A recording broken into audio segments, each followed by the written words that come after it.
From KUNC and the NPR network, this is In The NoCo. I'm Erin O'Toole. The Great Gatsby turned 100 this year.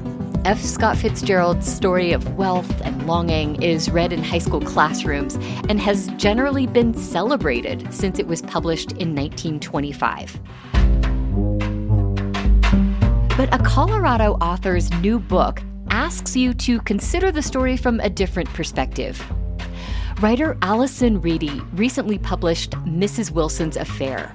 It's told from the vantage point of Myrtle Wilson, a tragic character who appears in just a handful of scenes in The Great Gatsby, and whom Fitzgerald presents in an unflattering light.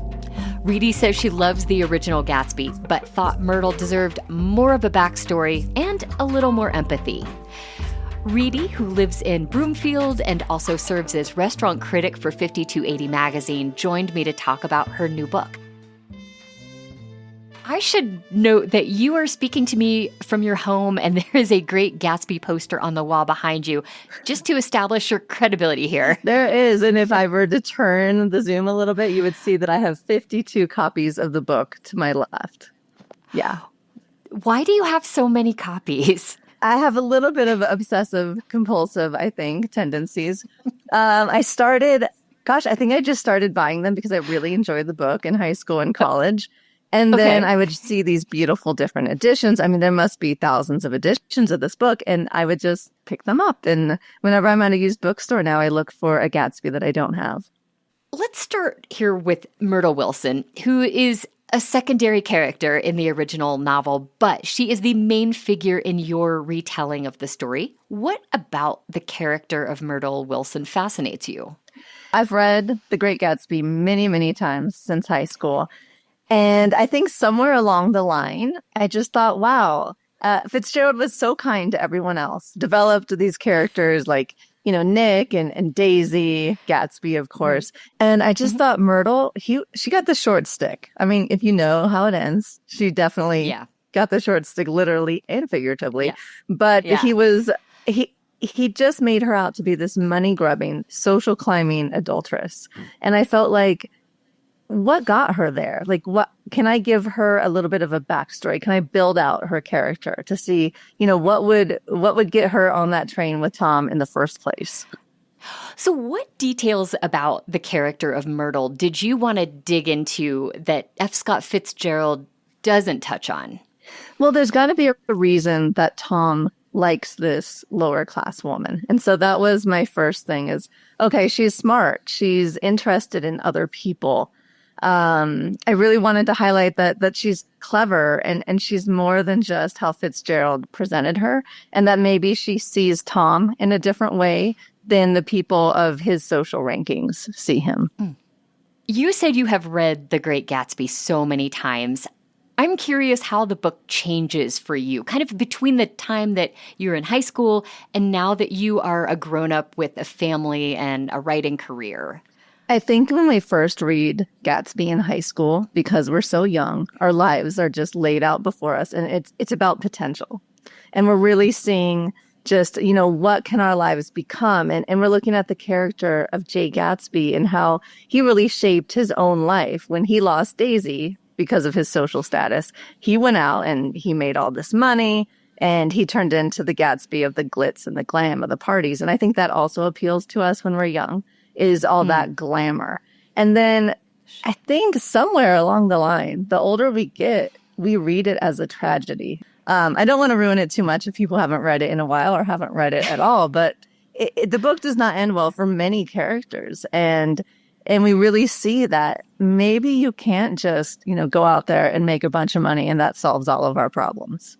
I want to mention the book James by Percival Everett. That book recently had a moment and won awards. This is a book that reimagines the adventures of Huckleberry Finn from the perspective of Huck's enslaved companion, Jim. Why do you think readers have an interest in revisiting a classic novel but approaching it from someone else's perspective? I think it's especially popular right now with maybe the more marginalized characters. Like in that book, it's the Black slave that we're hearing from. In my book, it's a woman. And the authors of that time, they were white males and they were products of their era. But yeah, so there are a lot of people interested in taking these great stories that we definitely admire, but just telling them, throwing in our viewpoint. Like for Myrtle, she's not the rich character like the others are. She is from the lower classes. And I could not relate to like Gatsby throwing these $1 million parties every weekend and providing champagne for 1,000 people and, Sure. the bands. But I could kind of relate to this lower class character who's just trying to get above her station. She's just trying to get out of this life that didn't quite work out the way that she had hoped it would. But she doesn't have the same opportunities that Gatsby had as a white male at the time. You've also written cookbooks as well as restaurant reviews for 50-80 magazine. I think of food writing as requiring lots of colorful vocabulary to capture, the flavors and the smells. How does being a food writer make you a better novelist? I think a good sentence is a good sentence. And it really doesn't matter if you're talking about literature or tacos or politics. Just trying to make something interesting to people and write with that cadence and just have that rhythm, I think. Also, I worked for the Denver Post for a while as their food writer, and just write quickly. You got to get these stories done. You got to get these stories out. And that definitely helps with writing a novel. Well, okay, so which Colorado restaurant would you send Myrtle Wilson to for a meal? Well, I want to give her the best. So I'm going to send Myrtle right now to any of Johnny Curiel's restaurants, like Alma Fondafina, Mezcaleria Alma, Alteño, and Cherry Creek. Those are all among my favorites right now. Those are all in Denver? Yes. Okay. There were news reports about a Gatsby-themed Halloween party hosted by President Trump over Halloween weekend, which, depending on where you sit, was either a fun costume party or, maybe kind of an odd gesture at a moment when food assistance is on the line for millions of people. Where do you think Myrtle Wilson would come down, or on that party? I think Myrtle would have wanted to have been there, because that is, she wants to be a part of that group. But I think she also has great sympathy for the vast majority of people who are not a part of that group. And so I think she's kind of in between. She has a little envy that, she wants to be there, but she knows deep down she never will. And so she's like, gosh, can't enough be enough for us? Like, you have so much. Why can't we all just have a little bit more so that everybody has enough?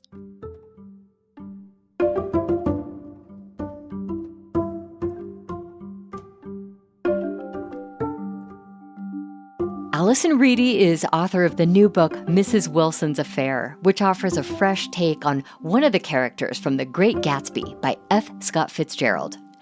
Allison lives in Broomfield. We'll put a link to an excerpt from the book in our show notes and at KUNC.org. That's it today for In The NoCo. I'm Erin O'Toole. Thanks so much for listening.